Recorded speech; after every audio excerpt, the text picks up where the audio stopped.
Let's see. Peace and greetings, peace and greetings. Goddess Queen Jameelah here. And we're having a wealth of a topic of information for today. I want to welcome you all in because today is going to be our podcast day. Let me go ahead and take this.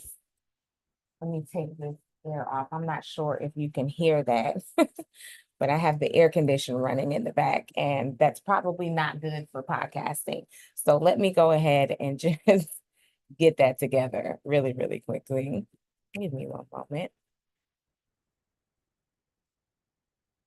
Hope you can hear me. I'm going to actually transfer over to my headphones because that's probably a better option. Just bear with me one moment, family. So I just want to welcome you all into the room. Welcome, welcome. Because today I have some powerhouses that are going to be joining us.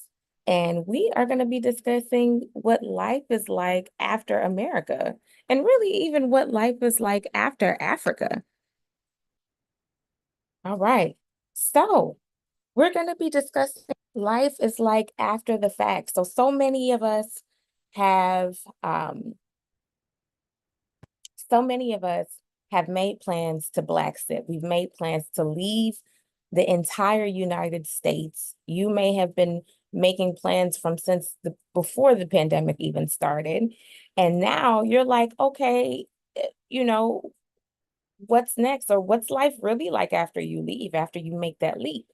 So what I've been able to do today is bring together some powerhouses, some people who you really want to get to know, people who you want to follow on YouTube, follow on Instagram, follow on Facebook, so that you can get connected with them for when you make your Black sit. And today, what you're going to do is just get introduced to them because they're going to give you some information. All of them have lived abroad.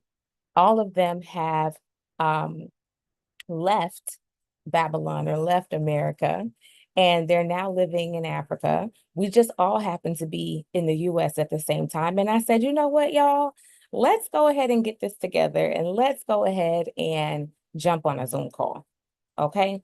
So I hope you all can hear me on YouTube. I know I have some YouTube watchers. If you're on YouTube and you're watching right now, feel free to comment, feel free to share, and get your friends on the call. So what I'm going to do is I'm going to let them into the room, and I'm going to start with, and I'm just looking at my notes. My phone has my notes. I'm going to start with um, one of my very, very favorite people.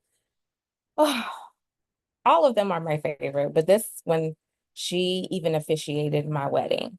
And she's like an auntie to me. She's like a mama to me. She's a very good friend. Um, she's an amazing person. She's taught dance class, she's taught yoga class. She is just beyond amazing. She's a big bright light. And I want to make sure that she comes on first because, like I said, she's like family. Um, if you would like to follow her on YouTube, her name is Maat on the Mat. But we call her Mama Leslie when we really feeling it. So without more fanfare, without further ado, as they say, I would like to welcome Leslie Hendrickson to our conversation. Mama Leslie.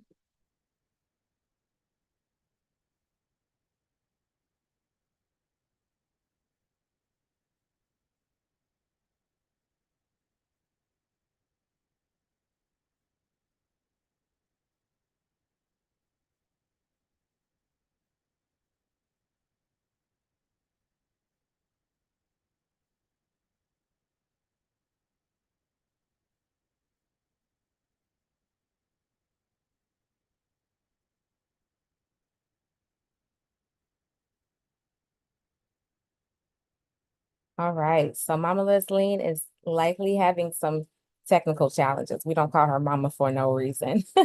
But in the meantime, I am going to be bringing my brother on, okay? My brother, Kameen, aka Comedic Yogi, is an amazing soul. He is a vibrant personality. He is just as sweet and as compassionate as the sun is warm, okay? And he is now in the room. He has now joined us. Just want to welcome my brother. Didn't I tell y'all he's vibrant? Look at the swag. Look at the drip. How you feeling, Empress? Peace and greetings. Welcome. Thank you. So good to have you. I'm just bringing you all in one by one and giving your magnificent introduction. So you're going to have to catch yours on the replay. Okay. Okay, got you. All right. So our next guest, my next friend and my next loved one, she is just a pioneer. She has been doing big things. She has been meeting with so many different people in the last few years. And what she offers to all of us is really not just a wealth of information. She also offers a lot of mama bear energy. So she's very family oriented. She's very community oriented. And so we want to bring her to the forefront. Let me go ahead and just get her up on the screen. All right. Peace and greetings. Welcome, Miss Karen.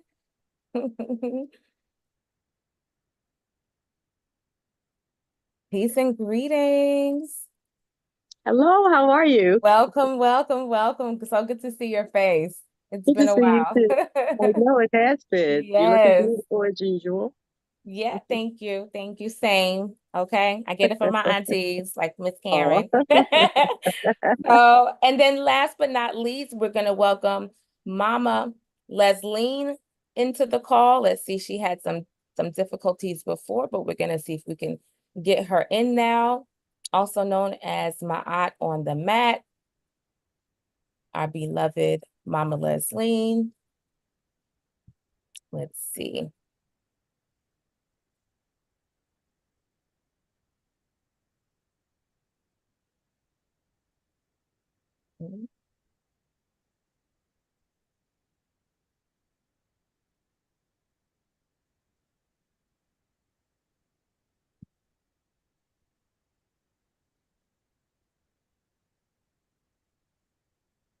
All right. Look at that beautiful face. Welcome. Greetings, family. Good morning, good afternoon to Peace everyone. and good morning. greetings. That's the Peace and rising. greetings. Grand Rising. All right. So now that we are all here, I'm so excited because very often in the YouTube world, we have seen so many different accounts of moving to Africa, Blacks that we see the hype. We understand everybody is hungry to get out of Babylon, really excited about starting a new life. But what we don't often hear from are those who have taken the leap, moved abroad, and now have a more reflective perspective on what life is actually like living on another continent, and namely the motherland. So the four of us all live in Africa. We are all US citizens. We all grew up in the US, and all of us happen to be in the US currently. Right now, we are all in the US. Give thanks and praise. That's why our internet works. Okay. Come on now. That's why we not having, at least we not having any blackouts in the background going on. Right. Okay, we're all in a different situation right now. All right. But all of us have spent 2 years plus living abroad. And what that does is it changes the perspective. It changes how we now think about things. There's no more color coding. There's no more icing. There's no more rose-colored glasses. So what I'm going to be doing, or what we're going to be doing today, is just having a casual conversation about reflections, right? Now that it's been 2+ years, now what do we know now that we wish we knew before? What did we learn? What would we have advised our former selves? Different things like that. And all of this information is really going to be a wealth of knowledge for you who are watching to make a better decision, to plan your Black sit better, and to know what you should be expecting and what you can prepare for. So I'm going to be looking at my notes in order to ask these questions. And what I want to do is just offer the questions to all of you. You all are my family, you're my loved ones. You don't have to feel as if we're having a official, I ain't got millions of people watching my YouTube. This is just a casual conversation. Feel free to be as transparent as possible and really think of the person who is watching as yourself. And what would you have wanted someone to be honest about prior to you making the move that you did? Okay. So the first question I have for everybody in the room is, why did you move to Africa? Where did you move to? And how long have you been there? And we can just go in any order. You can just start. Okay, so I'm going to start because I'll forget the questions like in the next 30 seconds, right? No worries. Why did I move? I realized it was almost a knee-jerk reaction to the politics that was taking place in America. The situation with the death of George Floyd really affected me. And I was happy that it didn't happen while I was at work because I was working from home. And the idea of having to walk into the office, because I was in corporate America in big law. So having to walk into the office and try to act like all was normal was something that I think I was not able to do. I couldn't pretend anymore. And so when in my YouTube feed, it kept popping up about Africa, Africa, Africa, and I just began looking more. I was in Gambia for 3.5 years, and I returned to Queens, New York. I've been home for 8 days now, 8 days. Good, thanks. Thank you. Okay, so I'll go next. So I'm Karen King, and my journey was a spiritual one. I just really felt the call of the Most High to go, and it first was because I was able to get some what they called gifted land during the year of return in 2019, and so I bought that land in Ghana, sight unseen. I paid for the administrative fee, but the land itself was a gift. And shortly after that, I heard about some other people going to Ghana on a trip, and I knew a lot of those people, so I attended with them. And then when I got there, it was like after a couple of days, I just knew that I was to come back and live in Ghana. It was like just an awakening or just coming home. I felt like I was home. And so my children and my grandchildren, were all really pretty shocked. They were like, "What? You're doing what?" Because I was there for like 14 days. And when I came back, I was like, "Guys, I'm moving to Ghana." And so I already had talked to someone about building my home there and everything. And after they got over the shock, they were all on board with me. And so it was less than a year later, I had retired from my job and moved to Ghana. So here I am. How long have you been living there? I've been in Ghana since I came in 2021 was when I came for the tour. And so I've been here since 2022. Wow. Actually living in Ghana since 2022. Full time. Yes. Good, thanks. Yeah. Where are you now? I am at the Pan-African Village in Asebu, Mhm. in Ghana. It's Okay, in the Cape Coast area. correct. Yes. Okay, got it. Yeah. And where are you visiting now in the States? Oh, right now I'm in DC, Okay. Is that where visiting my you're mom. from? Visiting my mom. Yes, I was born and raised in DC, and I'm here visiting my mom for her 90th birthday. Yes, Wow. yes, yes. Thank you. And So, and and can't wait to leave.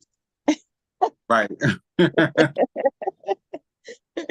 Um, my journey to Ghana was very interesting. It was happenstance. You know, I had resigned from my job as an elementary school teacher in Atlanta, and at that time I had built a homestead, and I was deep into teaching yoga and providing wellness experiences for people in Atlanta. And I got an opportunity to work with the NGO um, who organized fellowships for graduate students and artists. And so she reached out to me and she was like, hey, she told me about her program. And I love the idea. And she said that she wanted to begin creating yoga experiences as well. She loved the work that I was doing in Atlanta. And I was like, wow, that's interesting. She mentioned Ghana. And I was like, wow, I've been literally all throughout East Africa from Ethiopia and Egypt, all the way down to Uganda, Rwanda, Tanzania. But I had never been to West Africa, which was strange because most of us on this side go to West Africa first, right? And so I was like, okay, I got this opportunity. I didn't know anything about Ghana. She said, don't worry, I'm gonna handle the logistics. You handle the matriculation and organizing the people. And so that was that. And so it was 2014, and we organized the yoga retreat. It was a huge success. Fortunately for me, I had a younger bro there who was doing an exchange program at the University of Ghana. So after I finished my retreat, I was able to have a lot of help from him because of that local help. After I finished the retreat, I was like, something in my spirit knew that I was like, this is where I'm gonna be. I'm gonna be here. And it took me about 3 years to finalize that decision, to be honest. I was like back and forth. At the time, I was like doing yoga retreats in different places. And then in 2017, I said, okay, Carmine, you have been nomadic for about 3 years now. It's been great. You need to make a decision. And so in 2017, I made a decision that from that point I would be in Ghana full time. And I was. And that was 9 years ago. And I've been in Ghana ever since. And currently I'm in Richmond, Virginia now, also visiting my mom.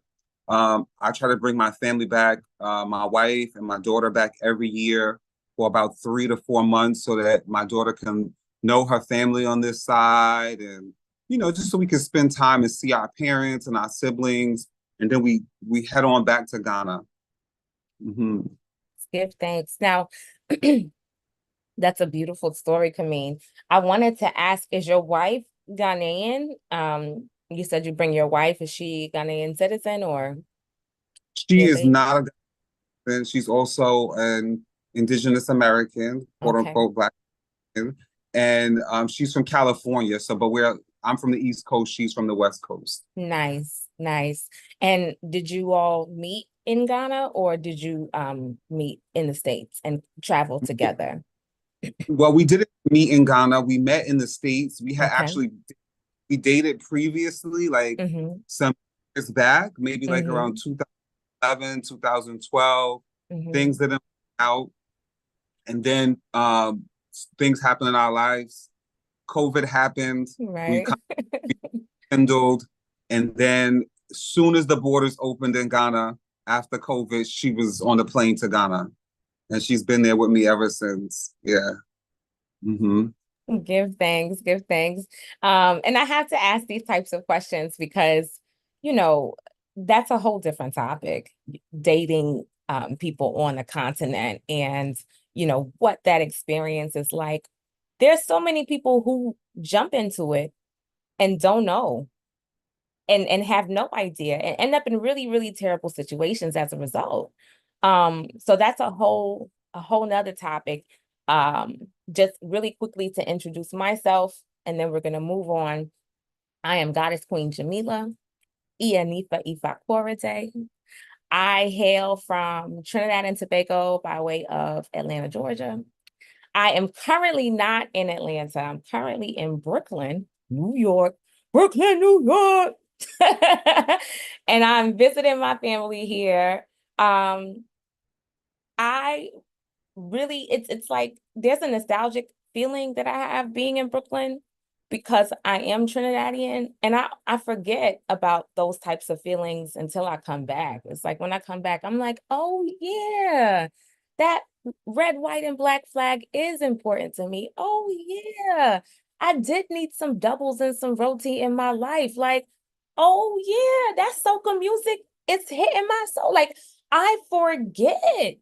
You know, and it's easy. Like even a holiday just passed. July 4th just passed. Independence just passed. I'm forgetting when I'm in Africa, I don't know nothing about these holidays. It doesn't register. Life is lifing. So the holidays, even Thanksgiving, it was one year I was in Gambia, just chilling, living my best life. And I heard somebody on the phone saying Happy Thanksgiving. And I was like, today is Thanksgiving. It just went. It went. It did not register. And that is a big characteristic of, you know, what I've observed about myself living abroad, that all these things that mattered before and that I kind of built my life around, they kind of fizzle away when you're in a different time zone, in a different continent, around a different set of people. Now their holidays can be put on the registry and on the map. So I'm in Brooklyn. I currently live in Dar es Salaam, Tanzania, and I have lived in Tanzania about 2 years, but I've lived on the continent for 4 years. I left in 2020. I left during the pandemic or the plandemic, and I left, like Ms. Karen said, because of spiritual reasons. I had already sat in ceremony. I am a priestess. I'm an initiated Ianifa. And I sat in ceremony and I asked the Most High, I asked my ancestors, what does 2020 have in store for me? What am I supposed to do in this upcoming year, this 2020 year? Where would you have me go? And I was told to go to Egypt and I was told to go to Gambia. And I did not hesitate. I immediately made up my mind.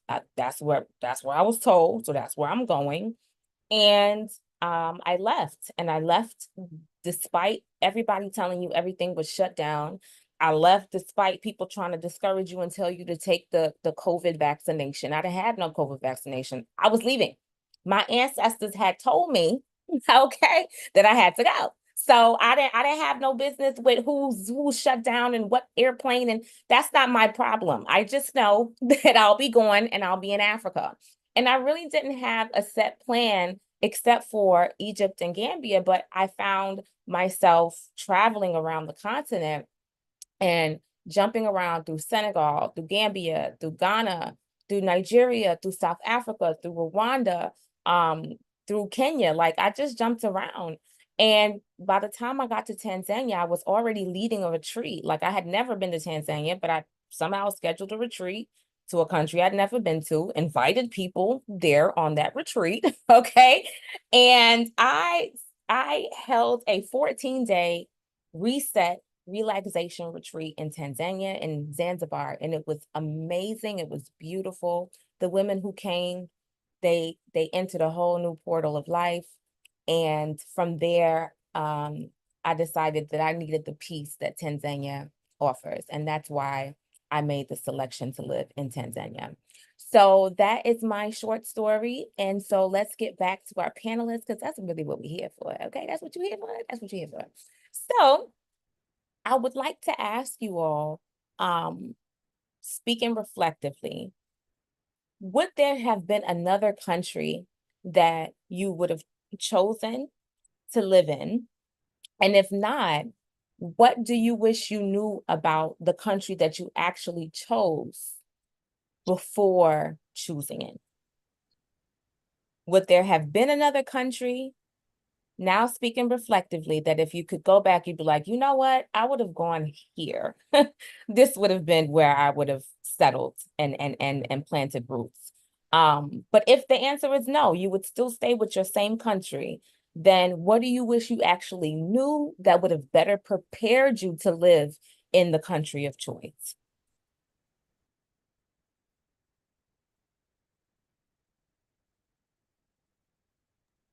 All right, I'll go first this time. I don't think that there's another country that I have thought about or considered, because when I um, felt like I was being led to go to Ghana. So I never really thought about any other country.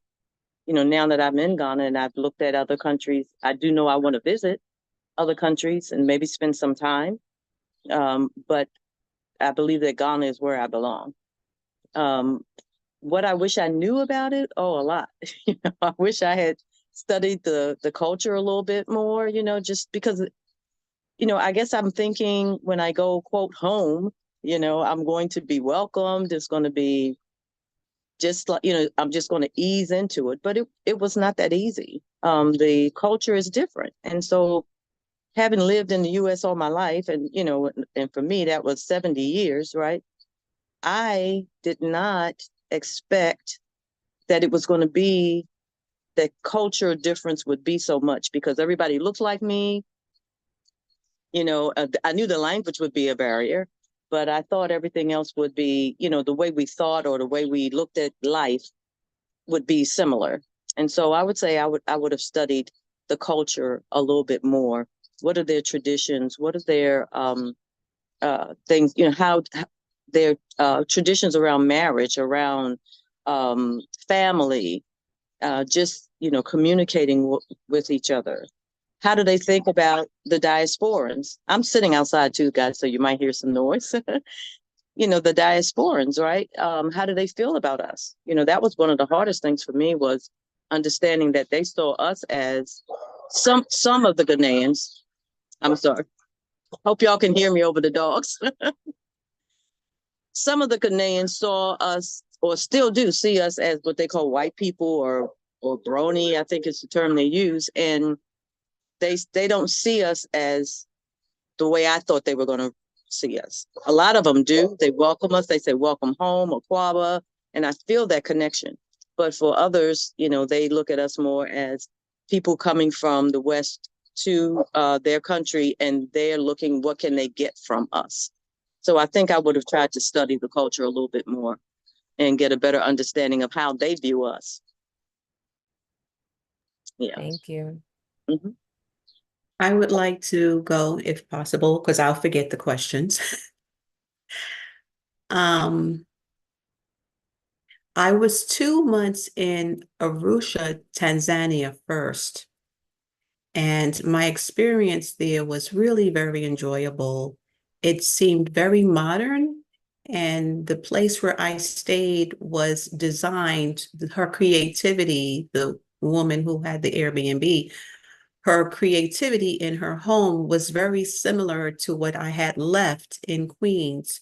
So I was glad to know that that was my initial landing pad. It adjusted me for what was to take place when I got in the Gambia.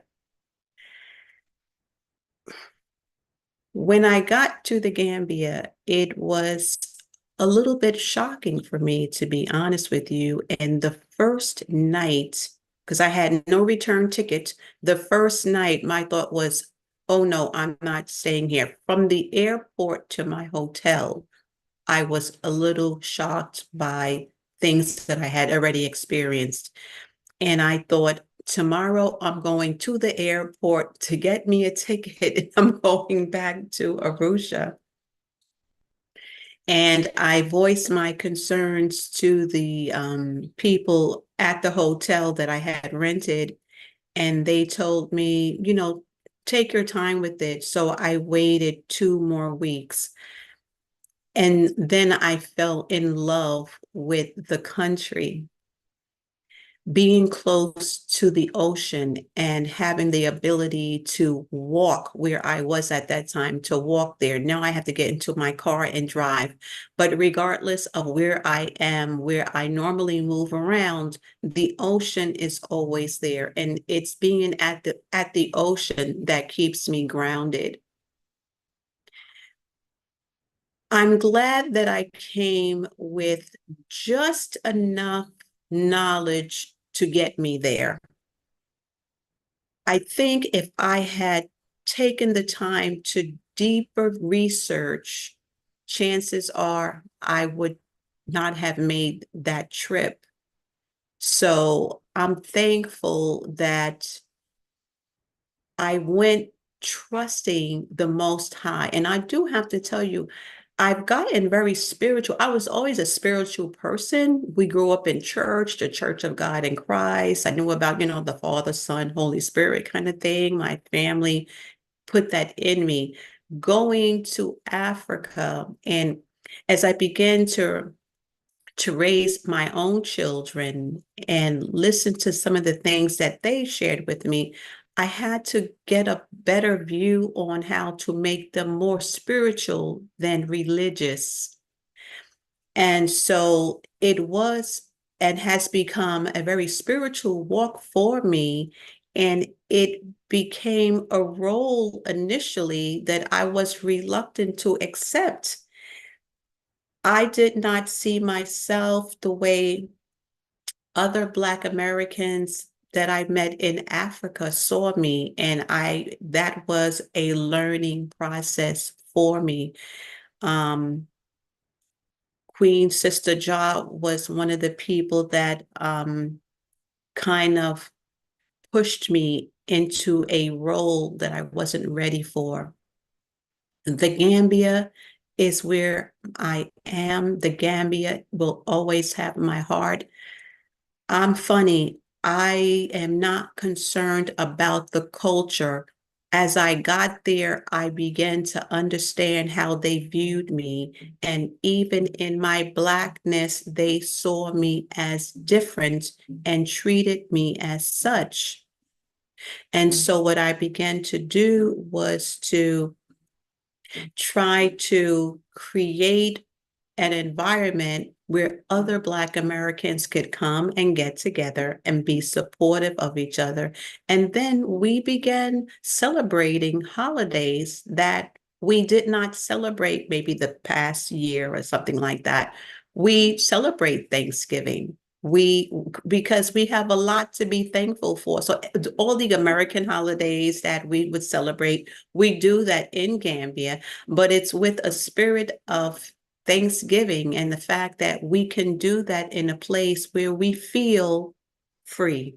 I'll say that we are free in Africa, regardless of what they think. It's a different kind of walk. Mama Leslie, before you cease, I just want to know, would you have stayed in Arusha? Like now, just reflectively, would you have stayed in Arusha, Tanzania, or would you still choose Gambia? I would still choose Gambia. Okay. Arusha was to me to get to like real beach. I'd have to take a 6-hour bus ride or take a plane and get to Dar. And I'm like, no, I want to get there, I want to get there sooner. Sasa Evie. Yes. Sasa Evie. Okay. All right. Thank you so much. You're welcome. Brother Kameen. Oh, wow. The first country that I ever actually stayed in was Uganda. And ironically enough, Uganda reminds me a lot of Ghana. The energy, the feeling. However, it's very different in the sense that in Ghana, things are like boom, boom, boom, boom, boom, boom, boom, very bassy, very high energy, very, they think that they're peaceful, but I think that there's West African aggressive, right? Um, uh, you know, In East Africa, everything was like just like everybody was just like cool. It was like real cool, real sweet.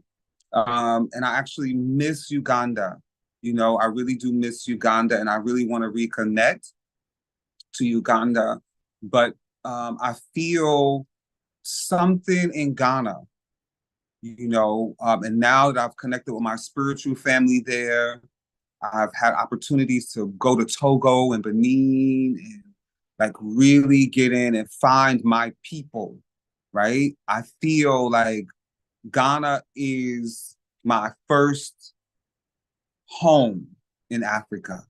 It's my first home. And the way I love Ghana, me and Ghana, we have a very interesting relationship because sometimes I'm like, I got to get out of here. I have to go, you know? And other times I'm just like, and then when I go, like when I'm back here, I'm like, I think of all the things that I appreciate about Ghana and that I missed, you know, the kube, the coconut in the morning, the fresh fruits, you know, the tree, the airway, um, and um, and you know, and those things. I think I'm following the questions, right? So help me out with that. So the question, Yes, you're correct. What I'm doing is just dropping a couple of questions, and I'm gonna have you guys pick which question you want to answer. So I'm gonna give you a few different ones. part was would I change? What would I What change? what do you Would the wish you knew? Would you choose Okay, Ghana all over again? And or okay. if the answer is no, what do you wish you knew about Ghana prior to actually moving to Ghana? So the answer is yes, I would choose Ghana all over again. Ghana has been a great teacher. It has been an excellent guru for me. And so I would choose Ghana over and over and over again for that reason. Um, what do I wish I knew? Whew. Okay, where do I start? um, for me, I wish that I knew more about the culture of Ghana, you know, how people relate, how they see the world. That was a big shock for me going to Ghana. Um, just, it reminded me a lot of the 80s in America, close-knit Black family units, extended family, aunties, uncles, grandmothers, cousins, brothers, fathers, how everybody was so connected. And I didn't expect that. I kind of, I don't know why I didn't expect that, but it was very refreshing and sometimes very disheartening because it reminded me of what we had lost here in America, what was gone, I was like, wow, I remember that as a kid, and it saddened me a lot to realize that, that was no longer here for us in that way, that extended family in that way. Also, I didn't understand the relationships of brotherhood, you see, and so that was a great teacher for me because in Ghana we have something called boys boys, girls girls, and this intense camaraderie, you see, and it once again it brought me back to childhood of like your friends that you can spend every day of the summer with. You can eat with them. You can, take showers. You can, cry, fight, do everything, and y'all still like this, And so that was actually one of my first gurus in Ghana, which was healing my divine masculine through brotherhood, and that embracing that was at first was very difficult for me, very scary for me, because I had a lot of trust issues, a lot of trauma, in that area. But Ghana was a great teacher for me to learn how to bring that vibe back into my life and accept that as my true self, my true reality, and to work through a lot of trauma, to work through a lot of trauma and to understand that, those relationships, how important they are and how to use them, how to use those relationships to better myself and also to be of service, to my brothers, and also the language, the language. I knew that in Ghana they spoke English, so I wouldn't be caught out there like that, and so I think I too heavily relied on that at first. And now that I'm in Ghana almost a decade, I'm like, okay, tree is on the menu. Like I have to get my tree together, and now I'm learning Ewe, and even my tree is not like, but it's much better. I didn't commit up front. It was like because I had this English, it was very easy for me to like lean on that. And I wish I would have learned how important learning the language would have helped me to understand how people think, how they think, because the language is more than just communicating. It's like it shows you how people are thinking, how they see the world around them, how they relate to others, how they see you and they see themselves. And so I think that I would have definitely put more of an effort prior to going to Ghana and also in those first 3 years of being there, into diving deeper into mastering the local language. Woo. A word. Okay. Oh my gosh. Okay. So a wealth, like I told you all, a wealth of knowledge, a wealth of wisdom, a wealth of resources. All of these people still live in Africa, essentially. So if you're watching and you're like, oh no, I want to go to Ghana, I want to go to Gambia, I want to be in Tanzania, you need to reach out because we've already learned, we've made mistakes. We want you to learn from the mistakes that we've made so you don't go make those same mistakes yourself. Okay? That's the whole purpose. And just looking at some of these points that have been made, talking about the culture, how important it was to do some research on the culture. A lot of us don't learn these things prior to leaving the States. We don't learn that in our home country. So we have to take extra measures, take extra steps to do some research and to figure out who these people are. Imagine somebody coming to your house, they don't know your name, they don't know who you are, they just pull up and they at your house. Like, sir, ma'am, what's going on? You don't, okay, all right, here we go. Right? The language. One of the things that I've done, this, judge me if you must. One of the things that I've done is I've actually rated traumas that we as repatriates have based on our country, based off of where we've relocated to. And simply because for me, every country is like, it's a person in my head. It's like a personality. Gambia it's like a personality. Gambia is a personality. Ghana is a personality. Kenya is a personality. All of these are different personalities that attract a certain type of repatriate. Okay, Kenya repatriates are completely different from Uganda repatriates, completely different from Rwandese repatriates. The energy of the country attracts the person who's moving there.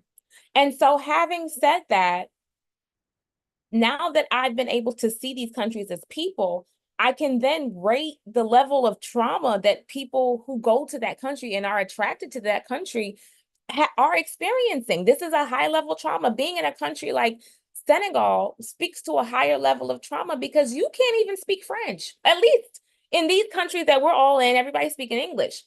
But in a country like Senegal, How you gonna communicate? Because French is just it's a topical language. Most of the people don't even, 90% of people don't even speak French. They're speaking Wolof.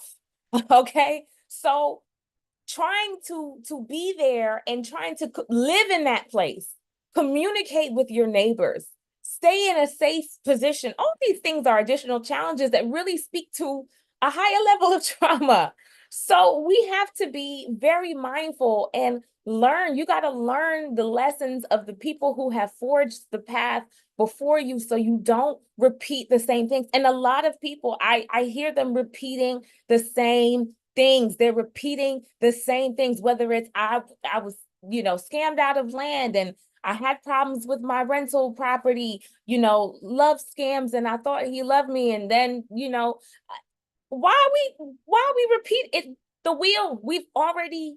Somebody has already done this. You are not the first person to do it. And just like, all of us, we're different because we didn't come we're not visiting, we're not visitors anymore. We're residents. We live there. So I just did a video the other day. Visiting me and living with me are two different things. It's two different things.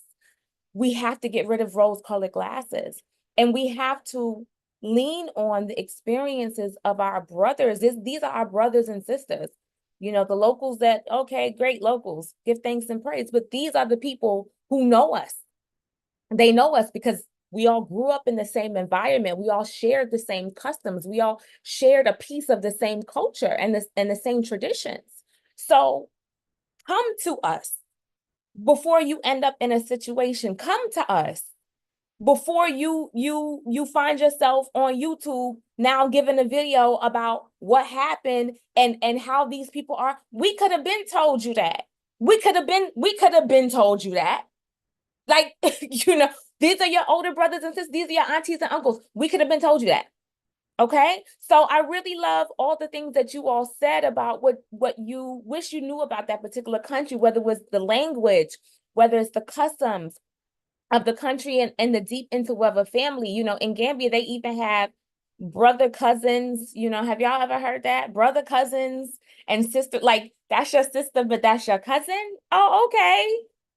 I didn't grow up like I don't know anything about that. So what I'm gonna do is I'm gonna drop 3 questions in the chat because again, I want to be mindful of time. I have about 20 questions on this questionnaire, and I know we cannot get through 20 questions. All right. I wish we could do a round 2, but I know, I can't hold you guys. So I'm gonna drop 2 more questions. I dropped 1, and what I'd love for you all to do is just pick a question and speak freely on it. So let's see, what are some, okay, that have been harder to swallow. All right. If anybody wants to take a question, then you would just read the question. Would you mind if I go as you're typing? That way Yeah. there's no silence in the background. Sure. So the first question I'll take, what are some issues that have come up and have been harder to swallow? I want to say land issues, but it's bigger than that. There is a level of dishonesty and lawlessness in the Gambia that relates to land issues. And so that makes it harder to swallow, especially if you've bought lands online. Like I did, I was in America and I saw someone selling land and reached out and bought land through that person. Luckily for me, I got there fast enough to kind of push the process along. But recently, when I went to look for my second piece of land, I was given updated papers, but was told that it actually was not mine. And I did not want to go through the process of going through the court system along with the other many repats that are in the Gambia going through the court system. So I am hoping, I am disappointed with the level of scamming that goes on. And sometimes Mhm. when I'm frustrated, I don't call Gambia Gambia. I call her Scambia. And so, yeah, that's how I feel about it. But I'm still staying. But this, and that's the whole thing. This like, it's a trauma bonding that in spite of all of that, I'm singing this song where I'm staying. You know, I'm staying anyway. You know, I have land. I built a house. I have a car. I am not walking away from that to now look at another country in Africa and try to recreate that again. The money starts to dwindle, you know? So I'm like, we're going to stay right there. Thank you, Mama Leslie, for that. Um, if you were speaking to someone who was interested in buying in Gambia, what would you then say? You know, what would you say? Do this, do that. What would you say?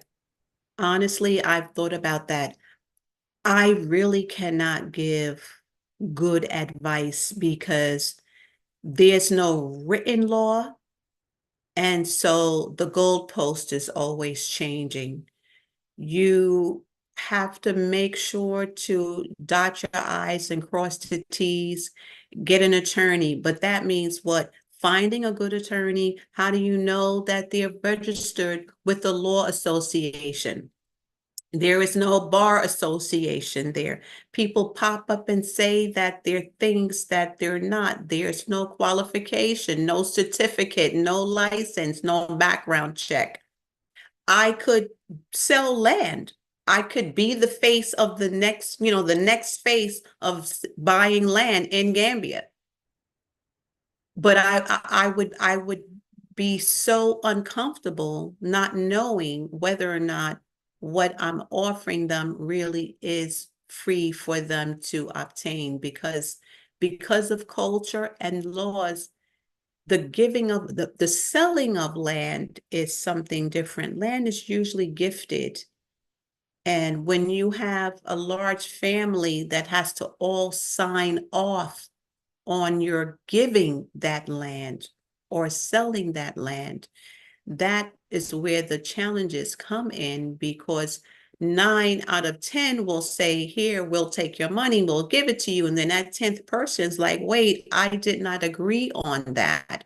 Or somebody bought that land 25 years ago and left, and now they're coming back to lay claim to it. And then you find yourself having to be in a legal, Battle. issues. So because, yeah, Can I ask you, in Gambia, is it 50 years? I know in Ghana, every country is different. You can, once you buy, you have ownership for a certain amount of time. Is that in existence in Gambia as well, or no? And if so, what's the time? I want to say no. I know they have like freehold and leasehold in Ghana. It's my understanding that the land that you purchase is yours to perpetuity. It's yours. However, Mhm. like I said, you never know when someone from the family, the sister cousin, will pop up and be like, I haven't agreed to this. And so it becomes the way that you really deal with that is just by putting out money. You're going to have to come with your Americanness and be like, here's some dollars. Who do I give this money to make this all go away? Thank And you. I get to keep my land. Thank you. You're welcome. And just to add on to what Mama Leslie is saying, I know my husband is actually Gambian. I forgot to mention that earlier, but they have an alkalu or a chief. So even again, we don't have chiefs. I don't know if that's comparable to a mayor in the States. I don't know, foreman, I don't know. But they have chiefs. So with land disputes, often it's not political in the sense that you go to a government office. Sometimes you can go to a chief, and even issues that may come up, you can go and report that person to the chief. It's different. So that's another cultural thing to be aware of. So just by a show of hands, how many of you all actually own land on the continent? Okay. Oh, okay, everybody. Okay, give thanks. All right. And where you all are living in Ghana, is there a time limit? I know that there was a whole issue some time ago with somebody's home being knocked down, and seized. Oh, just a whole issue that was kind of circulating around YouTube. Is there a time placed on land ownership in Ghana, or Well, what has your experience been like? I wanted to touch on that one. So I want to reread that question, because this question right here, the question that I'm also going to answer, which will also leak into number 2, because I'm going to kind of bind them. What are some issues that have come up and have been harder to swallow? Speaking of safety, what are the issues that you have observed? And so for me, now, while it's not scam Ghana, it is definitely scam Ghana, right? And so the honesty, the desperation, the willingness to take everything from you without batting an eye has been the hardest thing for me to adjust to. You and I had this, Jameelah, you and I had this conversation about transactional relationships. And so I would say that about 80%, I've gotten better. It started at like 95, right, percent of my relationships were completely transactional. And I had to discover that on my own, because I was naive to be thinking that this person is my friend in the sense that I'm used to, or this person has a genuine interest in getting to know me, about me, like I am getting to know and like about them. And so that has been really difficult for me in Ghana, and a long, arduous journey. And so I want to touch on the land piece. Very interesting enough, I bought a piece of land in Ghana pre year of the return. Okay. And I bought a piece of land post year of the return. What I discovered was something that was very interesting. Pre year of the return, the land in Ghana, we have a leaseholder land agreement, right? And so pre year of the return, it was a 99-year land lease, which basically after 99 years in Ghana, if you have generations, if you have kids and grandkids or whoever, it's perpetual, right? Because it's generational, because that's what there's this, the relationship with the land is not about like how we see it in America per se, where it's like, I bought this with my money and now it belongs to me, but it's a relationship with not just with the financial, but the land itself. Do you occupy the land? What is your activity on the land? What is your relationship to those in circumference to you around in the area where you own the land? So it's a complete relationship, right?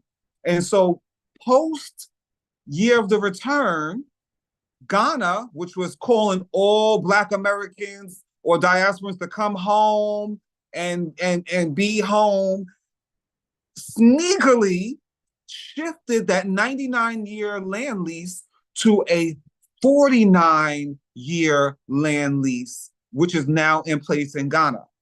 Okay, which I find to be very interesting, and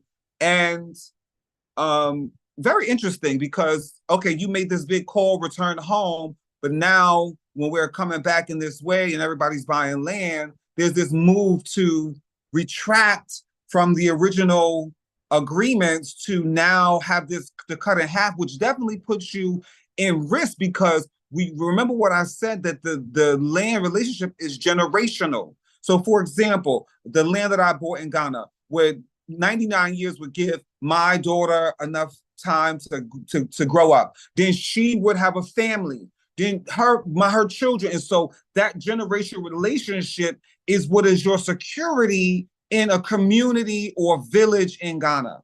You see what I'm saying? Not how much money you paid or your paperwork or anything like that. It's the people familiar with you. Do you know them? how do they remember your grandmother's mother who was here? That is the claim, right? Your relationship to the land. And so that has been my issue. And I'm going to specifically just focus on the land because I have multiple lands in Volta.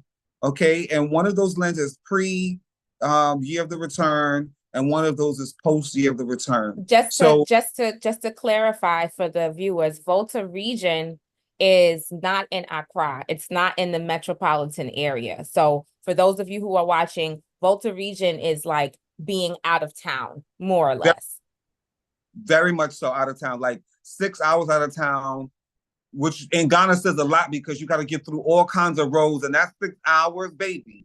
You know what I mean? It's 6 hours for real. It's not like, and so and so our land is in the deep village in Volta. And so the two challenges with that is in the Volta region, the people speak Ewe, right? They speak the Ewe language, and the dominant language in Ghana is Chi. Okay, the Ewe people are originating from Togo, Benin.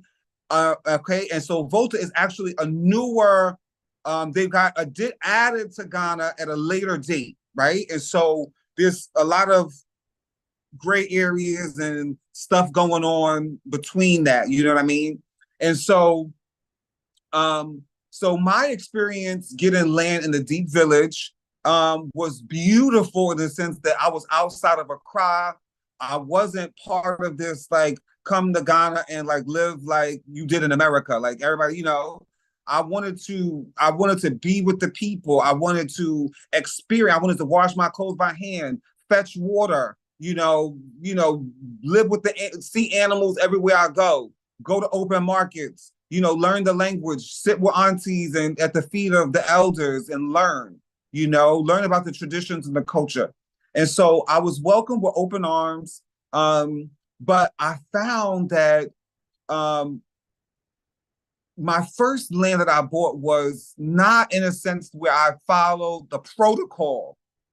You understand? And so why I say that is because after learning the protocol, I know now that there's never a time where I will buy a piece of land without meeting the chief of the area. There's never a time where I will not be buying a piece of land without meeting and knowing for sure that these are the elders who are responsible for the leadership of the community, that, like how important those things are, because, the land that I did buy in Volta, unfortunately, I had a situation with the land because one of the grandsons, okay, of the elder who sold me the land, first, the chief who is in the area that's a sketchy thing because this chief is now in the Christian church, does not live in the village, lives in the capital, does not really oversee the leadership of the local community as he should. And so it leaves it to the elders who are there to manage, and they do that according to the benefit of their family, right? It's not in alignment with traditional protocol all the time. And so this disgruntled gentleman who was an extended family member felt like the land that was sold, he didn't receive anything from the benefit of the sale, and so now he wanted to harass and make a problem. Okay, and so that goes into the safety issue, and so I learned very quickly that although we are repatriating, that we have to be unified, in the sense that I love Asebu. First of all, let me just put that out there, because when I went to Asebu, I mean, the brethren's house that I was at, people was walking by, they was from Philly. They was like, hey. It was like, that feeling, I realized in Ghana that we, as Pan-Africanists from America, we are tribe. We are tribe. We have a shared experience. Okay, we have a shared experience, and I've never appreciated my people more than I have moving to Africa. because it helped me to understand that our notion and our idea of quote unquote blackness is particular to the United States of America. Okay. And so when you're in a country where everybody's quote unquote black, that's not an issue anymore, right? Because in Ghana, everybody's black. And so everybody has their people. The Airways have their people. The Akans have their people. You know what I'm saying? The Ahanta have their people. Inzama have their people. You see what I'm saying? And so your people are your people, and your people have a shared culture, shared language, shared experience. That's what makes a people your people, not the color of your skin or your nappy hair or whatever, right? And so I've grown to appreciate our vernacular, our cultures, our traditions. It's brought me closer than ever before to my people and who I am. And I'm clear about that now. I'm clear that I'm not a Ghanaian, right? I'm a transplant in Ghana. My daughter was born in Ghana. She has a better chance of being a Ghanaian than me. You see what I'm saying? I will never be a Ghanaian in that sense of the word, right? Because my roots come from this cultural paradigm, you see? And so in that, I was, in saying all of that, I was remote in this village, and the issues that came up made me aware that, like, yo, if I had my people with me right now, this brother would not be trying me like this. If I had my people, if I had my cousin was down the block, if I could call my cousins to come over here right now, there would be a problem ASAP. But I could not do that. Brother Kareem, while you're speaking about that, you have to speak on safety as well. You have to speak on safety. So if there are things that, again, we have about 20 people watching off and on right now on YouTube. If there are things that somebody who's listening to you right now needs to know about safety, what are you saying to them? What are you telling them? Because you went to the bush. You know, me and my husband call you a bushman. That's a bushman. Right. The man can build fire, make food on fire. All right, that is a bushman. So please speak on safety, because you were far away. And how did you have a wife and a daughter? What safety issues does one need to be aware of? So with that issue came up, like so my property was vandalized. I had a building burned down. I had to they wanted me to get involved with the police. I didn't want to do that. The chief wasn't supportive. I had to go to the elders. It was like a year or two of a process of trying to figure this out. Eventually, what I did was I hooked my people up, my fellow Pan-Africans, to buy land near me. Get land at this riverside. I need my people around me. So now I'm not alone. That was my solution. You see what I'm saying? And so my solution was, no, I'm not going to be dealing with this in by myself, right? I'm inspired by the movement of Asebu. If they flex in Asebu, y'all, you could go around the corner. Y'all can meet up in a minute to figure out how we going to handle this. You see what I'm saying? Which I realized quickly that while there was this romanticization of being a bushman and being in the bush, I discounted the safety of myself and my family and the potential hazards that could come about of being alone in a remote area as a Pan-African in Africa. And so I would say that that's something that I didn't value at first. You know, I was like, I made a big deal. Like, I'm coming here and I don't want to be connected to no Black Americans. I want the real local. I want to be with the locals. I'm a Ghanaian now. And I learned quickly, my brother, back it up. Don't do that. Back it up, regroup, and get with your peoples. You see what I'm saying? And work. I'm done. Exactly. Thank you so much. Thank you. You're welcome. Come on. Like I told you guys, I told you ladies, I told you family, this is the wealth right here. This is the wealth. You don't have to make all these mistakes, people, because we've made them. You feel me? So learn from the things. Yeah. Don't set yourself up unnecessarily to be in a terrible position because you're not tapping in. Tap in. Those of you who are watching, if you're the one who's thinking about moving, or you know somebody thinking about moving, share the video. Share it with the people that you love so that they can tap in as well. With Sister Karen, with Miss Karen, since we've talked about land and since you are in Asebu Pan-African Village, I would love for you to just speak a little bit about that. One of the things that I love about Miss Karen and that is so relevant is not only did she buy land. Can I tell Yeah. a little bit? Because Yeah. I be celebrating like it's my win, because it is. It's my win. A win is a win. It's our win. Okay. Yeah. Not only did she buy land, and Miss Karen, you've only been there 2 years, correct?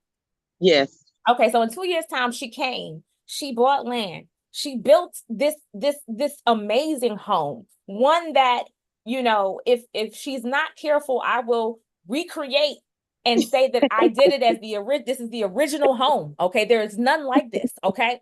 Built an amazing home. It is fully furnished, and the furniture there is not. We could talk about African furniture, because the furnishings they don't be furnishing sometimes. Sometimes the furnishings don't be furnishing. Okay, but her furniture is plush. It's soft to the body. It speaks to our Western needs. All right. And not only that, but Miss Karen is now in working on a different village in the same area in Cape Coast. And not only did she go and buy land in that village, but she also got her daughter next door, her family on the other side. It's like it's about to be Miss Karen Street. When you enter that street, it's gonna be Miss Karen Street on the street sign. You understand? And she has forged a way for not only herself, right? Because when I talked to Miss Karen, I was tripping, because I'm like, you guys saw her grandson was living and kicking it when I went there. And I'm like, you got the youth? Like, what's going on? And she's like, yeah, my family just came for my birthday. Like, your whole family, she got family pictures of the whole family. You bring in people, you're building the bridge. You're building the bridge. And what's amazing is not only did she come to Asebu, quickly pick up what's not working, and then take the lessons of what's not working, go someplace and drop them and say, you know what, we're going to make this one work. We see what we did here. We're going to do this village, but this is what we're going to make work. But not only that, I'm going to make sure that I bring in the diaspora. I'm going to make sure that I make this opportunity so that Goddess Queen Jameelah and her family don't have to do the same thing that we did, so that Brother K-Mean doesn't have to be in that struggle story, so that Mama Leslie doesn't have to be in that. I'm going to forge a way for us all. And that's a really, really big deal. So for those of you who have your skepticisms about Asebu, I don't know, and they said this and they said that, instead of having skepticism and instead of what do they call it, assuming, why don't you ask? You can ask a resident of Asebu. You can go directly to the source. You don't have to create stories. You don't have to look at the New York Times. Come directly to the source. So with that being said, Miss Karen, please, just speak on, very briefly, because I know you didn't choose this question. This question chose you. Right. So please just speak very briefly on anything you want to share with us about land. Okay, so being around the other diasporan is critical to me, right? For us to be able to feel a sense of camaraderie and protection, right?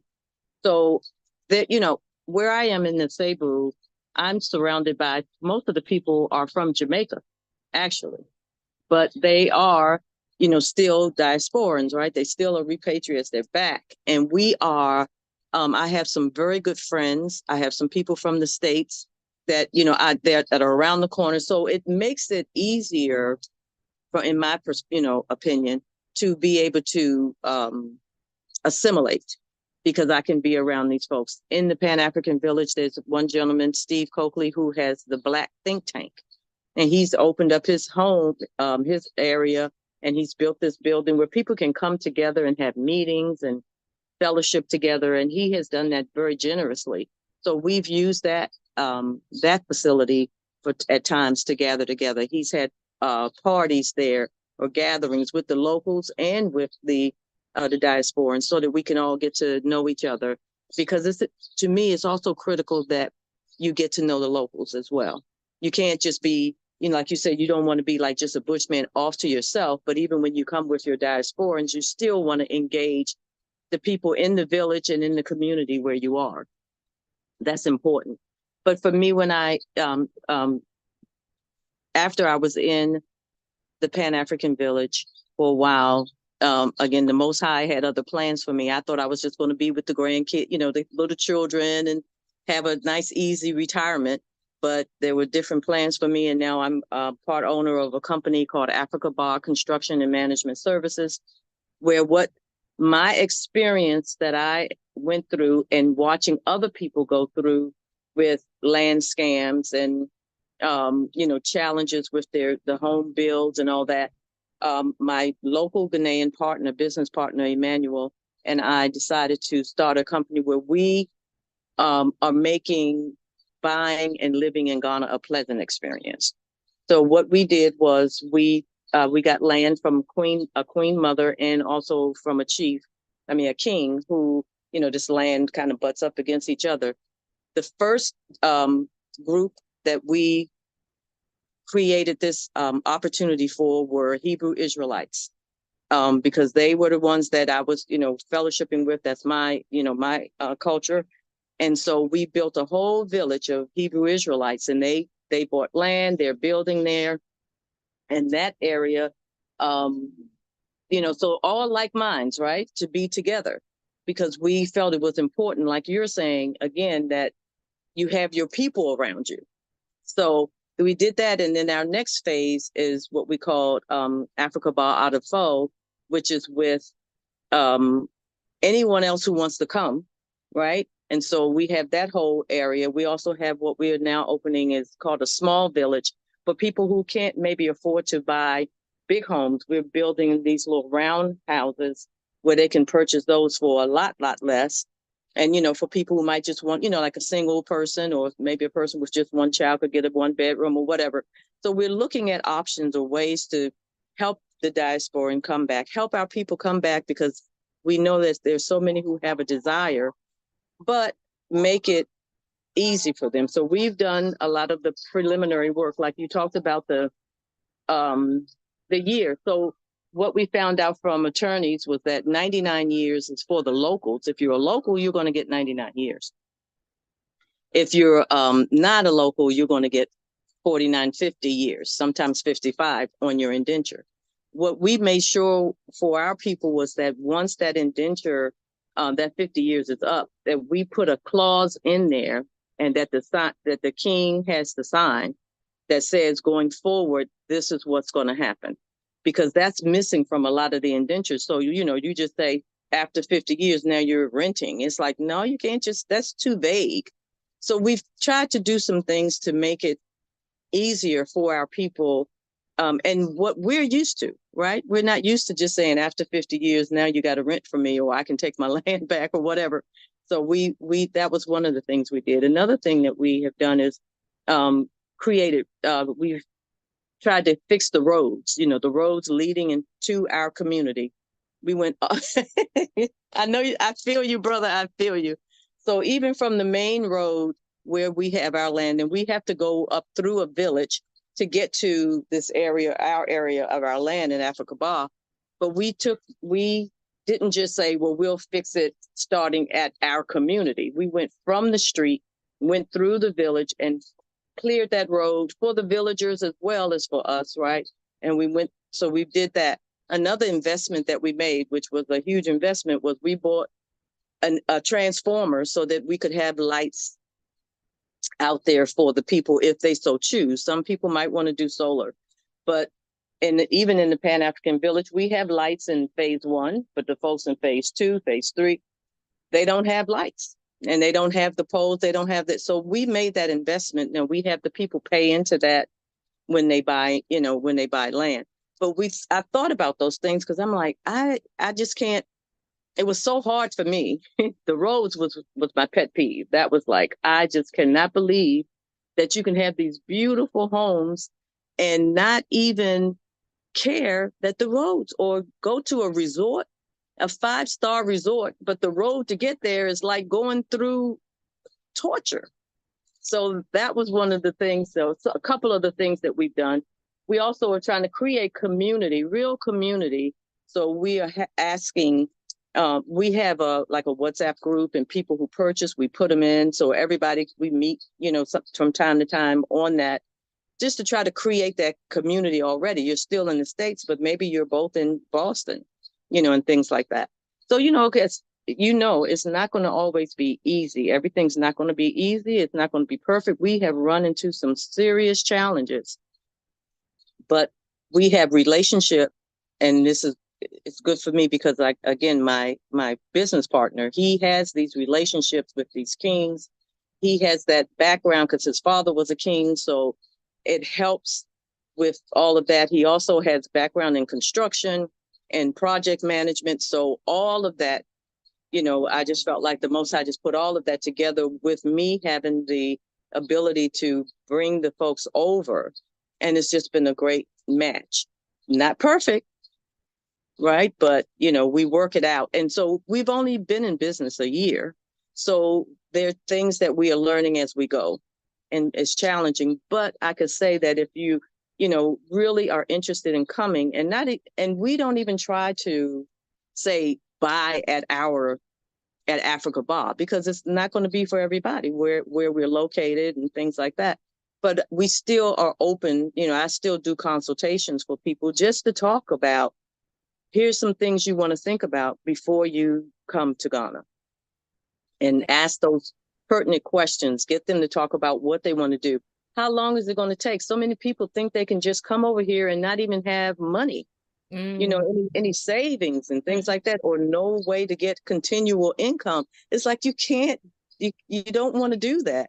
Right. You wouldn't move to another state in the US without a job or without some kind of way to sustain yourself. So, so being open to talk to people about things like that. And like I said, a lot of the people I talk to may not end up purchasing from me, but it's still another service that we offer to try to make this thing easier, because we know that people are being pulled to come. We know that, like you said, in Gambia and in Tanzania, they're coming. Right. And so we want to do something to make it easier for them and less stressful, so that they don't go through some of the things that we went through.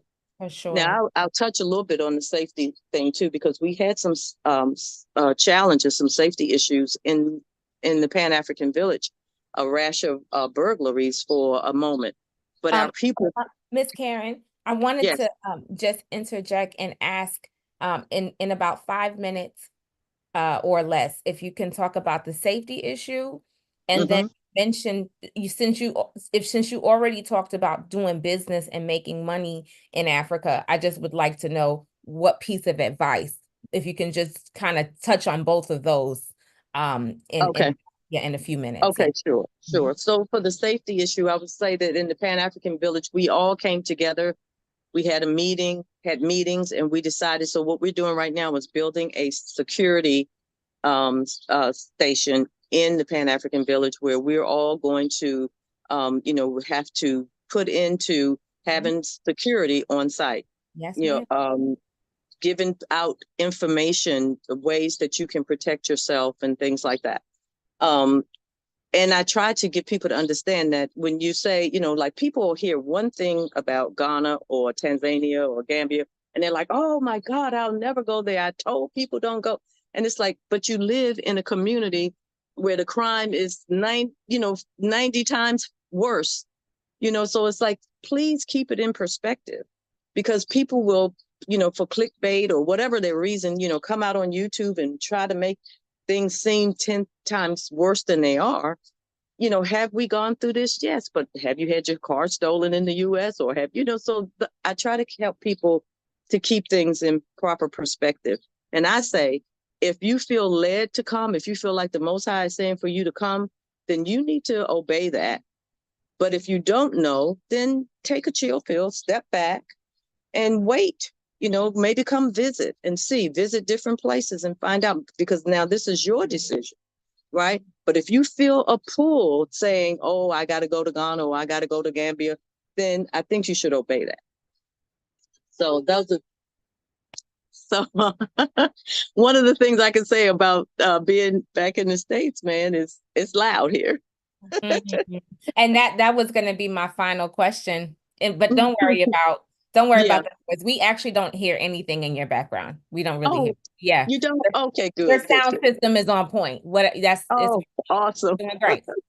All right, so I think your last one was about what, the making the money or Making what? money and doing business. Like you just mentioned, don't come here without a revenue system. I know that Yeah, many have had to return because they haven't had sustainable revenue, but yes. then there are those who come back into the States and make the money and then come back, And then go back. Yeah, right. So yeah. if you can just advise, what would your advice be around money, doing business in Africa versus trying to Yeah. sustain yourself in both places? I would say what a lot of people do, like you said, they'll come back, but they come back dejected or upset or defeated.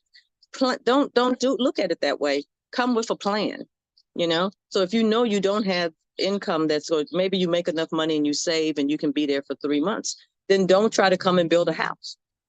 Come and rent a place and just be there for 3 months and then go back to the States, work and do whatever you're going to do. And, and that could be a way that you could live. I think that you said that's what you did, brother, right? That for a long time you were just like a nomad, just roaming around. So that's, that to me is a better way than to try to do too much too soon. But you have to have a way to make money. So if you come, look at ways that you can be an entrepreneur. My grandson, which it didn't work out for him, but we got him a restaurant, a little bar and grill, and he didn't like it. So he didn't, so it didn't work out for him. But it was so much easier for me to just do that in Ghana. There was no way I would be able to have done that in the US. To just go get a place, rent it for a year and, stock it up for, and then just say, okay, let's try this. So there's plenty of opportunities, like I said, do your research. What are the needs? What do you see that is needed there? And then try to meet that need, right? So I would say you can do it, but please be smart about it. Please be smart about it, because we just don't like seeing people and reach out, like you were saying. Please reach out and talk to people. Don't trust just anybody. I can tell you, Ghanaians are really good at embracing you and making you feel like they are your long lost sister or brother. Mm. And then next thing you know, they took your money and ran. Or Mm. they'll tell you that they can fix your house and they cannot. Mm-mm. But so you trust them and you believe that, and then you find out later that they can't. And I'm not saying that all of it's intentional. We've even had challenges with the first house that we built, so nobody's perfect. I'm not saying that, but I'm just saying, but you have to trust the people, or at least try to get some advice and guidance from those of us who have already come before Right. you just jump out there. I see that so much.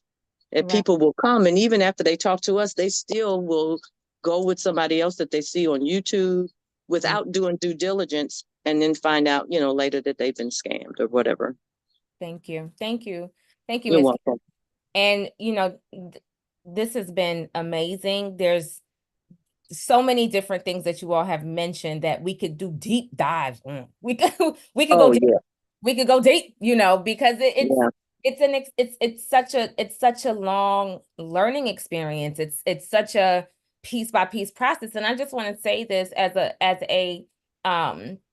another resource. Mama One Africa wrote a book, Returning Home Ain't Easy, but it sure is a blessing. And I promise you, if you ever lived in the continent, everything in that book that you've ever experienced, everything that you've ever experienced is in that book. And it's just a reminder. I mean, I don't know if people know W.E.B. Du Bois died in Ghana. He moved to Ghana and died in Africa. So Yes. that means that there are experiences that we all have had that are common experiences. We're coming from a common place. The COMM in common, it also is part of the calm in the unity that we are supposed to have as a community. It's all one. It's all one. So, you know, we say these things to say that the experience that you have is not unique. We've all heard somebody say, I'm not messing with the Black Americans. I'm about to be with the locals. And those are the same people who get messed up and be in a situation. So we have to learn from that situation and say, we even if, you know, Shakisha got issues and I don't really, you know, she remind me of that girl that I worked with that I wanted to fight, but you know, at the end of the day, like, okay, I ain't got to be with Shakisha because she obviously she going through something. She went through something. We can acknowledge Shakisha ain't right. All right, fine. Paulo, okay, Tyrone. There's other people in the diasporan community that you can connect with. You don't have to be with Shakisha. We know she crazy. We see what she did. So you have to, don't throw the baby out with the bath water. Just because you've had run-ins with a repat or two and you didn't like what, and he was talking crazy, or you see what he did on the, but baby, that ain't got nothing to do with you. That absolutely ain't got nothing to do with you. Let's move on. Okay. Had I closed myself off, I've had run-ins with repats, but had I closed myself off, I wouldn't know Miss Karen. I wouldn't know Mama Leslie. I wouldn't know Brother K-Me. All right. I wouldn't know. I have at least one repatriate brother or sister in every single country that I've been in Africa, except for Egypt. Egypt's the only place that I'd be like, that's not my, you know, that's not my kinfolk like that. You know what I'm saying? Because, you know, it's Arab now, so it's different. But everywhere else from Senegal to Kenya, I have my family. I have my people. Okay. And my people have made it easy for me to get to the hospital, get resources, get medicine when my son was sick, get schooling for my kid. They are the ones who point me in the right direction. So what I want to do is I want to just do a popcorn style answer. Okay. Because all of us right now, we're in the States. And I want to know what's one thing since being here that you're like, dang, I really miss this. Like, I didn't appreciate this as much as I should have before, but now that I've lived over there and I'm coming back here for a visit, oh, I give thanks and praise for blank. What is it? Tell me what it is. Popcorn style. The pace. Okay, you give thanks for the pace. When I'm here in the U.S., granted, I have access to so many wonderful resources that I'm so grateful to the Most High for, and I would not have. But when I'm in Ghana, I could decide that I'm not doing something today, and it's all right. Yeah. I could tomorrow, maybe I'll get to it next week, and it's not gonna make or break my life, right? Whereas if I'm in the U.S., I need to be, it's like this on pointness that I have to be. It's this, I mean, if I'm driving, people are so angry and they're cursing at me because I'm not going fast enough, or, I mean, it is just a rat race for real. And what I really enjoy about Ghana is the easy go. Now, it can annoy me when I'm in Ghana for too long, right? But I really miss the pace, the free flow pace, the I'm not pressed, why are you pressed mentality. I miss that, yes. And then do the opposite. So what did you miss about the US that you're like, dang, they you know, I really. I'm from New York City, so I call it you know that song, I'm a hustler, I'm a hustler, baby, I'm a hustler. And so I like, while I love that Ghana pace, every once in a while I gotta get up out of there and remind myself that you know who I am. Like I'm dynamic. I could come to the U.S. I can, you know, I'm speaking of the money. I've learned that I have to have Ghana-based businesses and I have to have U.S.-based income streams. Okay, I used to be like, I don't care about the U.S. or whatever. No, my blessings are over here too. I got blessings everywhere. And I don't want to discount any of those blessings. So I've found a way to fuse them. Yeah, I love the fact that I can come over here. I decided I'm starting a production company when I get back to Ghana. I have access to all the top-notch equipment. I can order it off Amazon and it can come here tomorrow. You know what I'm saying? It can be at my doorstep. And you know what I'm saying? And I can move like this. You know, I can move like this, and then I could also have that, woo, I can get up out of here and go back to Ghana and be like, oh, next 6 months, I'm not on that no more. You know what I mean? Yes. Yeah. So, Thanks and praise. We give thanks for that. So many good points made. Let me just jump in real quick and say mine. What I miss about, or what I love about being in Tanzania is, first of all, the price of the produce, okay? Because paying $6 for an avocado, that doesn't resonate with my soul here in the States. Y'all want me to add avocado and pay $6? I need to, is there a police report? I can feel, because I feel like you're robbing me in broad daylight, okay? So the produce in Tanzania is like nothing I've ever experienced, fresh. Everything is fresh, and everything is on the side of the road, from coconut water in the morning to, grapes and apples and oranges and mango, parachichi. We in there. So yeah, I need that. I think I moved there partly for the ocean, partly for the food. So that's one thing I will say. But the thing I do love about and appreciate about this blue passport and being able to come to the US is I had a very terrible surgery, an oral surgery that left both of my jaws swollen. You can see it's still a little swollen on one side. And the doctor, who did it, she didn't give me follow-up instructions. She didn't tell me that it was a major extraction, that she had to dip into the bottom of my jaw. It felt a little negligent. I felt a little abused, and I was concerned about my life, and when I came to the States, I came right after the surgery. I came about 3 days after the surgery, and thank goodness I came, because my mother pressured me, like, go to Kings County Hospital. I went to Kings County. They took care of me. The doctors explained everything to me. They did x-rays as soon as I walked in the door. She didn't do an x-ray. Okay. They did x-rays as soon as I walked in the door. Before I even met with the dentist said, I need to see what's in your mouth before I can do anything. I can't touch you unless I see the mouth. And, when he saw, he was like, you need to go, you might need a bone graft. She dipped in so low. Like, they just explained everything to me. And even at Kings County, they gave me insurance.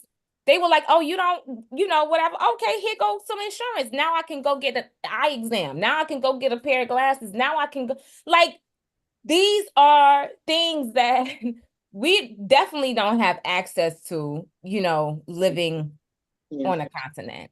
And, if I'm being honest, medical is so important that if I can give you all one piece of advice, it would be, please choose the country wisely and look into the medical facilities and the doctors that are available at your disposal wherever you decide to go, because it is serious. And I would have not been here had it not been for this trip, and the thoroughness of an American medical system. It sounds crazy, but it in comparison, it is so thorough. So that is something I give thanks for. Could I also add, if you are led to go to a country that has adequate medical services, please have income or money available to go back to the States and get properly treated. Now, sister, you know what we've been through in the Gambia. It is very, very heartbreaking. And with that said, I appreciate 911. I appreciate getting on that mofo phone call and calling somebody. And even if I say nothing and hang up, they come into the damn door anyway. Yeah. So when I see the police officer with the gun and the handcuffs and the billy club, I ain't mad at him. Right. Because some folks need their head cracked over there anyway. And I'm going to leave it just there. Ashe. Ashe. Okay. Mama Leslie, you forgot to say what you appreciate on the other side. 911 on this side. What about the other side? Because you're going back. I'm So going back. I appreciate that I was given the call and the knowledge to build my own home. And I have something that I have established there that I can go to and call my own. So when I first thought, oh, I'm never going back to America. Once I get there in the Gambia, I'm going to stay forever. That's not going to be my forever home and stuff like that. I realized that's not being realistic. Yeah, I had a $600 worth of stuff in my Amazon cart before I even left the Gambia. Oh, okay, because I'm like, I'm taking stuff back with me. So I did a quick post on my YouTube channel yesterday as I was walking through Best Buys. We got to take what we can from America and bring it back there to the Gambia so we can function. Because we came there to win. Yeah. And in that winning, can I just share something? Most times, the reason why we have conflict with our brothers and sisters in Africa, our cousins, our distant cousins in Africa, is because they see the potential that we have where we got that blue passport, which gives us freedom to leave, and they don't. They don't have that freedom. So they understand that what we have is valuable. We want to throw our pearls into mud. No, I appreciate my passport. I'm going to use my passport once a year, and I'm going to come back to America, get the things that I need, and then make my way back to the Gambia so that we're not in no struggle relationship. Right. So that is what I learned. Yes. Thank you. Thank you. Karen. Well, I could say what I miss when I get back to the States is the roads. Thank you. I can ride forever and not hit a pothole. Man, that's even though my daughter told me she was with me in Ghana for about 5 weeks. And when I got here, she said, Mommy, I don't think I'm going to let you drive in the States after I've seen how you drive in Ghana now. Because, you got to, it's a whole nother level. You got to drive in Ghana. Right. But right. I miss the roads. I miss the beauty of everything being manicured and taken care of. I do. It's a beautiful place, America. Especially where I am, in North Carolina, DC, it's just beautiful. So I didn't realize until I got back this time. The first time I didn't even pay attention to it because I ain't want to come back. But this time when I came back, I just really took it all in. And that I will, say I will miss. I know as soon as I get back and start on that trek from Accra, from the airport to Cape Coast, I know how I'm going to feel about that. But the thing is, on the flip side, what I miss is the same thing, brother, you said Kimmy? Camille. Said, huh? Camille. Said was the pace. Just the not that all that just like stress or tension of just got to hurry up and get it done and got to get here and got to get there. I enjoy the pace. I enjoy it, as crazy as it sounds, being able to go to a restaurant and order food and then know it's not going to come for 30 minutes. So, but I'm on the beach, right? I'm at a restaurant on the beach, so I can walk down on the beach and just relax. I've learned how to live in the moment on the continent, which is very different in the States. You live for, the next step. I got to hurry up and get here. I got to go do this. I got to do that. And that part I do miss. But being here with my mom for these last few days, it's been real easy because, I've been able to just kind of do that. And so that part, but that's what I miss about it. I love Ghana. I love going outside and walk and having my possible go across the street and pick, cut down some coconuts and, and just have it for, breakfast, and just that kind of lifestyle, that kind of easy living. Being from DC originally, I never knew that I could enjoy that so much, but I do. Yes, quality of life. And Yeah, I'll be buying my own block in Africa Bar, so please get prepared oh, for all me. right. I'm gonna Come try on. to recruit Come on in. and Mama Leslie so we can have, matching plots or something like that. Because when we have our block party and our fish fries and our Yes, our yes, barbecue offs and jerk offs and stuff like that, yes. That's we what I'm want to make talking sure you about. all have a fighting chance. I'm Yeah. thinking about glow in the dark skating parties for the kids. Like it, it's a vibe. It's a vibe, before I let go. Who made the potato salad kind of vibe, right? So I really appreciate you all coming out today. I know that like I said, it's not often for me that I'm in the States. I'm never here. I haven't been here in about, I think, 3 or 4 years. And so being here and then having my family all here in different places, but you all are here. We're essentially here together. It's a very, very big deal. It's a very, very big deal. And I wanted to take this time, like I said, again, we all have internet. I wanted to take this time to jump on a call and to speak, because there's so many lessons, there's so much wisdom, there's so much reflection, there's so much appreciation, for all of our experiences. We're in different places experiencing different things, but we're all experiencing the same thing, essentially, just in different regions. So I'm gonna go ahead and close out our chat for today. It's not a meeting, but it's just a chat. Hopefully we'll be able to come together, even if it's just one-on-one, and I'll be able to chat with you again, and we'll be able to go deeper and do a deep dive. But before we go, I just wanted to know if you have a social media link or handle, if you can share that with the people.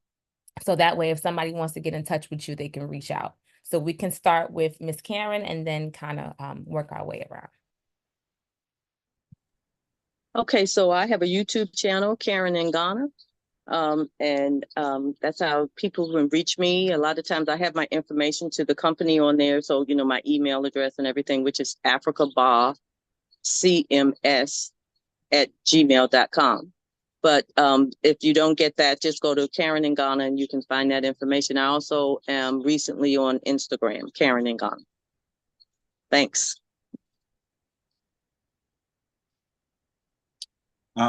So on all platforms, Instagram, Facebook, Twitter, I'm Kemetic Yogi. So you can find me there, or you can find me via my website at kemeticyogi.com. I'm also on YouTube as Kemetic Yogi Living.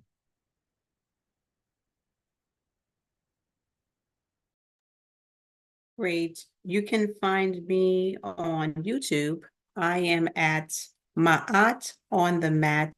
It says here 6197, so I'll spell it MAATONTHEMAT 6197. That is my channel.